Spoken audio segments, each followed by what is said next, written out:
Science tech की journey को आगे बढ़ाते हैं। इसके पहले वाले लेक्चर्स में अपन बात कर रहे थे एटॉमिक स्ट्रक्चर, परमाणु संरचना की। तो आज उसका ये लास्ट लेक्चर है जिसमें आपको Aufbau principle, Hund principle, quantum numbers, Pauli's exclusion, इसके बारे में चर्चा करेंगे। तो आइए बात करते हैं इसके बारे में। मैं अंकित सिंह साइंस और टेक के इस ऑफिशियल यूट्यूब चैनल वर्नेक्स में आप सभी का स्वागत करता हूं। जैसा कि आप बोर्ड पे देख पा रहे होंगे, मैंने हेडिंग लिखी क्वांटम नंबर्स। हिंदी में इनको बोला जाता है क्वांटम संख्याएं। अब चूंकि यहां से थोड़ा सा टेक्निकल लेवल को टच करता है तो मैं उसको बेसिक ही आपको बताऊंगा, क्योंकि क्वांटम नंबर्स इनको निकालना ये आईआईटी मेंस और एडवांस में पूछे जाते हैं और नीट जैसे टेक्निकल एग्जाम में पूछे जाते हैं। क्योंकि अपने सिलेबस में केवल जनरल साइंस में है एटॉमिक स्ट्रक्चर, परमाणु संरचना, तो कहीं ना कहीं उसका पोर्शन हो जाता है। कभी कभार मेंस में डेफिनेशन पूछ लेता है कि right short note on quantum numbers, टिप्पणी लिखें क्वांटम संख्याएं। तो मैं बेसिक इसको आपको बताता हूं। जैसा कि आपने बोर्ड पे हेडिंग देखी क्वांटम नंबर्स, क्वांटम संख्याएं। अब इसको समझने से पहले यहां पे आप देखें, इसके पहले मैं आपको एटम की जानकारी दे चुका हूं। एटम में क्या होता है, इलेक्ट्रॉन होते हैं, प्रोटॉन, न्यूट्रॉन कहां पाए जाते हैं, किसने खोज की थी, वेट क्या होता है, सारी जानकारी अपन देख चुके हैं। तो यहां पे आप देखें, ये कोई एक एटम है, ये है उसका केंद्रक, ये है उसका न्यूक्लियस। मैं आपको बता चुका हूं कि न्यूक्लियस के अंदर क्या है, न्यूट्रॉन और प्रोटॉन, और ये अलग अलग क्या है, ये ऑर्बिट, अलग अलग क्या है, कक्षाएं, जिनमें क्या होते हैं, जिनमें इलेक्ट्रॉन घूमते हुए रहते हैं। मैं इस डायग्राम को क्वांटम नंबर से रिलेट करके आपको बता रहा हूं कि क्वांटम संख्याएं होती क्या हैं। अब आप यहां पे देखें, ये कोई एटम है, ये देखें आप, ये पहला ऑर्बिट, ये सेकंड ऑर्बिट, ये थर्ड ऑर्बिट, पहला कक्षक, दूसरा कक्षक, तीसरा कक्षक। अब यदि number of orbits, number of कक्षक बढ़ते जाएं तो उसका आकार क्या हो जाएगा, साइज क्या हो जाएगा, बढ़ जाएगा। तो पहला क्वेश्चन दिमाग में क्या आया, साइज, हिंदी में बोलेंगे इसको आकार। मैंने बोला कि लास्ट वाला इलेक्ट्रॉन 5वें ऑर्बिट में है, 5वें कक्षक में है, तो इसका मतलब इसका आकार क्या हो जाएगा, 4, 5 और बढ़ जाएगा। अगला आप देखें, ये जो इलेक्ट्रॉन है इन ऑर्बिट्स में क्या है, ये घूमते हुए रहते हैं। अब ये घूमते हुए रह रहे हैं ऑर्बिट में, तो ये इलेक्ट्रॉन क्या होते हैं, ये अपने एक्सिस पे, अपने अक्ष पर या तो घूमेंगे क्लॉकवाइज घड़ी की दिशा में, या घूमते हैं एंटी क्लॉकवाइज घड़ी की विपरीत दिशा में। तो उसमें इलेक्ट्रॉन किस दिशा में घूम रहा है इसका पता कैसे करेंगे, इसका आकार, साइज क्या है। परमाणु में इलेक्ट्रॉन कहां होते हैं, परमाणु में इलेक्ट्रॉन होते हैं कहां पे, सेल, सेल के अंदर होता सब सेल, हिंदी में इसको बोलते हैं कोश, कोश के अंदर होते हैं क्या, उपकोश, और यहां पे इलेक्ट्रॉन पाए जाने की प्रोबेबिलिटी होती है, प्रायिकता होती है।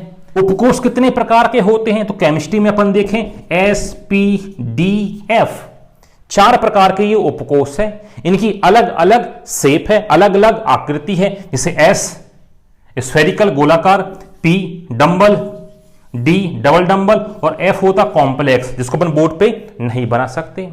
तो पहला क्वेश्चन क्या है कि परमाणु का साइज, आकार कितना है। दूसरा, जो इलेक्ट्रॉन उस ऑर्बिट में पहुंचा है उसका शेप कैसा है, किस शेप में ये घूम रहा है।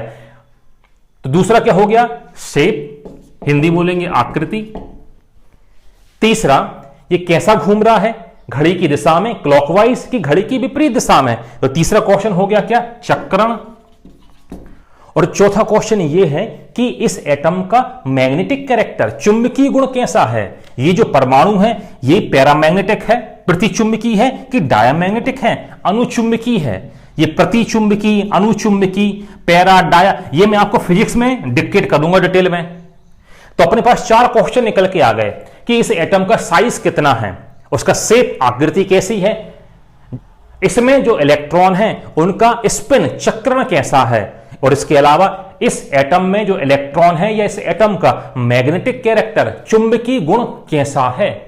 मतलब 4 चीजें, आकार, आकृति, चक्रण और चुंबकीय गुण, साइज, शेप, मैग्नेटिक कैरेक्टर और स्पिन। इन चारों का पता लगाने के लिए जिन नंबर्स का उपयोग किया जाता है, जिन संख्याओं का उपयोग किया जाता है, इसको बोला जाता है क्या, क्वांटम संख्याएं। अब ये क्वांटम संख्याएं कितने टाइप की होती हैं, ये 4 टाइप की होती हैं। पहला है प्रिंसिपल क्वांटम नंबर, हिंदी बोलते मुख्य क्वांटम संख्या। इस मुख्य क्वांटम संख्या को स्मॉल n छोटे n से डिनोट किया जाता है। ये क्या बताती है? ये बताती है किसी भी एटम का साइज, उसका साइज कितना है।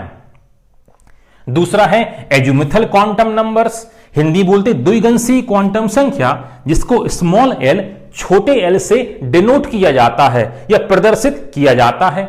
ये क्या बताता है? ये बताता है उसकी आकृति को, उसके शेप को बताता है कि कैसा स्फेरिकल है, डंबल है, डबल डंबल है कि कॉम्प्लेक्स है। थर्ड इसमें आता है मैग्नेटिक क्वांटम नंबर्स, हिंदी बोला जाता है चुंबकीय क्वांटम संख्या, इसको स्मॉल m छोटे m से प्रदर्शित किया जाता है। ये क्या बताता है? ये बताता है उस एटम का मैग्नेटिक कैरेक्टर, चुंबकीय गुण, कि वो पैरामैग्नेटिक है कि डायामैग्नेटिक है, प्रतिचुंबकी है कि अनुचुंबकी है। ये जो मैं शब्द बोल रहा हूं पैरा, डाया, इनको मैं आगे फिजिक्स में डिक्टेट करूंगा। अगला चौथा इसमें है स्पिन क्वांटम नंबर, हिंदी बोलते हैं चक्रण क्वांटम संख्या। ये क्या बताती है? ये बताती है कि किसी भी कक्षक में पहला दूसरा कोई भी हो सकता है, इसमें जो इलेक्ट्रॉन है कैसा घूम रहा है, ये घड़ी की दिशा में घूम रहा है कि घड़ी की विपरीत दिशा में घूम रहा है। इसको डिनोट किया जाता है स्मॉल s से, छोटे s से। तो ये हैं 4 प्रकार के क्वांटम नंबर्स, क्वांटम संख्याएं, जो क्या बताती हैं, जो कि साइज, शेप, मैग्नेटिक कैरेक्टर और स्पिन, आकार, आकृति, चुंबकीय गुण और इसके चक्रण के बारे में बताती हैं। जनरल साइंस के पॉइंट ऑफ व्यू से इस मैग्नेटिक नंबर क्वांटम संख्या में इतना जानना सफिशिएंट है। अब इसकी यदि मैं आगे आपको बताऊंगा तो वो टेक्निकल लेवल हो जाता है। जो आईआईटी, नीट जैसे, आईआईटी में एडवांस और मेंस दोनों क्वेश्चन करते हैं, नीट वाले भी ढेर सारे क्वेश्चन यहां से करते हैं। वो कोई भी एटम दे देते हैं, पूछ लेते हैं कि प्रिंसिपल क्वांटम नंबर कितना होगा, इसका मैग्नेटिक कितना होगा, ये एजुमिथल या स्पिन क्या होगा, 4 वो ऑप्शन वहां पर देकर रखते हैं। तो यहां से अपने जो एग्जाम जो हैं, ये नॉन टेक्निकल एग्जाम जो हैं, इतना डिटेल में नहीं पूछा जाता, क्योंकि टॉपिक में ही है सामान्य विज्ञान, जनरल साइंस। तो चूंकि उसमें टर्म आ गया था क्या, परमाणु, एटम, तो यहीं से जुड़ा हुआ होता है, तो इसलिए मैंने यहां तक उसको बताया। इसमें आगे की तरफ चलते हैं, इसमें बात करते हैं अबाउस प्रिंसिपल, अबाउ के नियम की बात करते हैं। ये क्या है? ये यहां से एक बार क्वेश्चन बन चुका है। जैसा कि आप बोर्ड पर देख पा रहे होंगे, मैंने हेडिंग लिखी अबाउस प्रिंसिपल, अबाउ का नियम। अब ये होता क्या है, जब कभी भी ऑफलाइन क्लासेस में मैंने ये हमेशा पूछा है कि इस अबाउ के नियम को, ये अबाउस प्रिंसिपल को किसने दिया, तो 99.9%, 100% भी आप बोल सकते हैं, तो सभी ने क्या आंसर दिया कि इन्हीं ने ये नियम दिया है, अबाउ का नियम अबाउ ने दिया है, जो कि सरासर गलत है। यहां पे आप देखें, अबाउ एक जर्मन भाषा का शब्द है, इसका मतलब होता है बिल्डिंग अप, बनाना या क्रमिक रचना करना। इस नियम को पहली बार यहां पे आप देख लें, जिनको पता ना हो, सीमोन नामक वैज्ञानिक ने, सीमोन नामक साइंटिस्ट ने पहली बार अबाउस प्रिंसिपल दिया था। अब ये क्या है? ये नियम जो है ये क्या बताता है? ये बताता है कि किसी भी एटम के जो इलेक्ट्रॉन कैसे भरे जाएंगे। भाई आपने तो बोल दिया क्या कि ये हो गया एटम, ये हो गया उसका न्यूक्लियस और ये हो गया ढेर सारे ऑर्बिट्स, कक्षक, इनमें क्या है? इलेक्ट्रॉन। अब क्वेश्चन ये है, मान लो ये कोई एटम है, मैंने बोला इसमें 5 इलेक्ट्रॉन हैं, या मैंने बोला कि इसमें 4 इलेक्ट्रॉन हैं, इसमें कैसे भरेंगे? पहले में 4 भर देंगे क्या, कि तीसरे में भर देंगे, कि दूसरे में भरेंगे?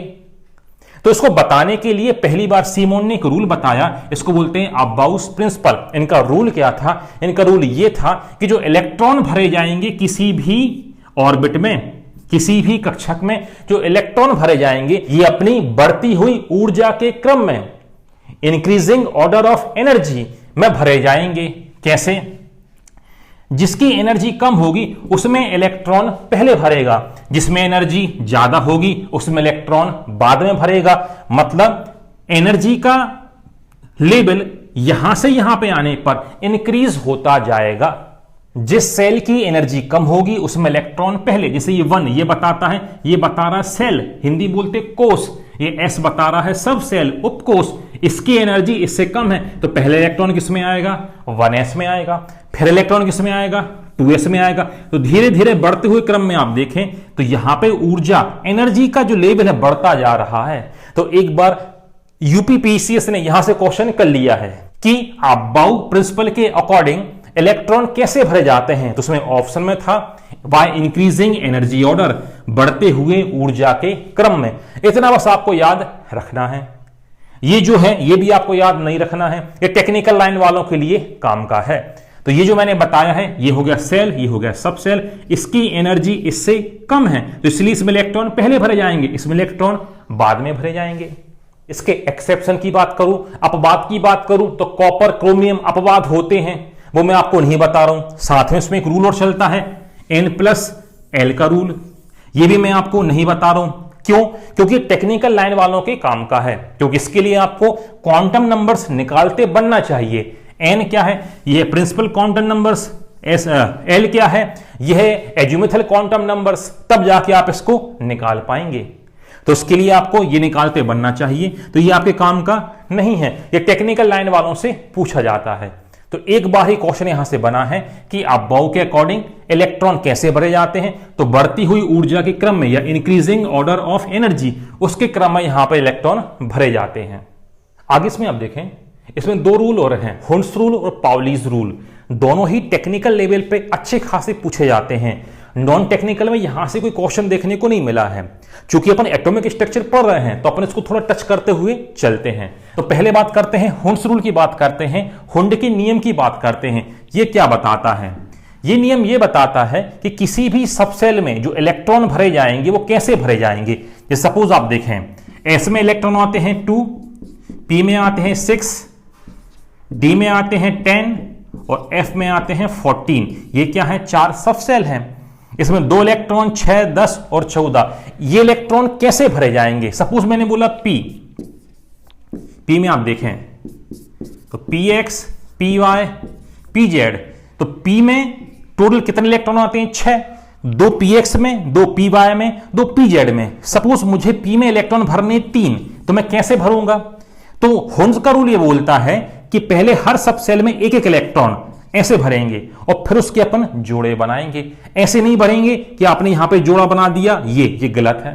तो ये है हुंड का रूल। सपोज मुझे इसमें भरने 5 इलेक्ट्रॉन, तो 3 मैंने भर दिए, ये 4, ये 5। मैक्सिमम कितने भरे जाएंगे इसमें? 6 इलेक्ट्रॉन। तो ये है दरअसल हुंड का रूल। इसमें आगे आप देखें पाउलीज एक्सक्लूजन, पाउली का अपवर्जन का नियम। ये क्या बोलता है? ये बोलता है कोई भी एक एटम है, इस एटम के जो 2 इलेक्ट्रॉन हैं, इन 2 इलेक्ट्रॉन की चारों क्वांटम संख्याएं कौन कौन सी? Principal quantum number, azimuthal, magnetic और स्पिन क्वांटम नंबर, ये चारों सेम नहीं होंगी। किसी भी परमाणु में जो इलेक्ट्रॉन जो हैं, किसी भी परमाणु के जो 2 इलेक्ट्रॉन हैं, उनकी चारों क्वांटम संख्याएं समान नहीं होती हैं। 3 क्वांटम नंबर समान हो सकते हैं, मगर चौथा हमेशा क्या रहेगा? अलग रहेगा। तो ये भी यहां से भी क्वेश्चन नहीं बना है। तो ये था यहां पर एटॉमिक स्ट्रक्चर, जिसको मैंने बेसिक से उठाते उठाते यहां तक मैंने कवर किया। अब पढ़ाने को इसमें ढेर सारा, मगर फिर वो टेक्निकल लेवल को टच करने लगेगा। यहां पे मैंने कुछ रूल आपको बताया, हालांकि यहां से क्वेश्चन नहीं देखने को मिले हैं। अब आपको एक काम करना है, लगातार इसके ऑब्जेक्टिव सॉल्व करने हैं। इसमें एक छोटा सा पोर्शन बच जाता है, सब atomic particle of any atom, परमाणु के उपकण, जिनको मैं अगले लेक्चर में कंप्लीट कर दूंगा। तो लगभग ये टॉपिक यहां पे समाप्ति की ओर ही है, और लगातार अपने पढ़ाई से आप जुड़े रहें, क्योंकि समय जो चल रहा है, इसमें जो तैयारी कर रहा है वही आगे पहुंचेगा। वैकेंसी आज नहीं है, हाँ कभी ना कभी तो आएगी वैकेंसी। जब वैकेंसी आएगी, जो इस समय जिसने यूटिलाइज किया है, इस समय जिसने तैयारी की है, वो सफलता की ओर आगे बढ़ेगा या उसको सफलता मिलेगी। तो इस समय का लगातार उपयोग करते रहें, उसमें लगातार आप पढ़ाई करते रहें, क्योंकि एग्जाम तो फिक्स ही है। एग्जाम आज नहीं होगा तो कल होगा, एग्जाम देना भी है। जब एग्जाम फिक्स है, एग्जाम देना है, तो इस वर्तमान का उपयोग लगातार पढ़ाई में आप करते चलें, तो सफलता निश्चित ही आपको मिलेगी। तो मिलते हैं अगले लेक्चर में।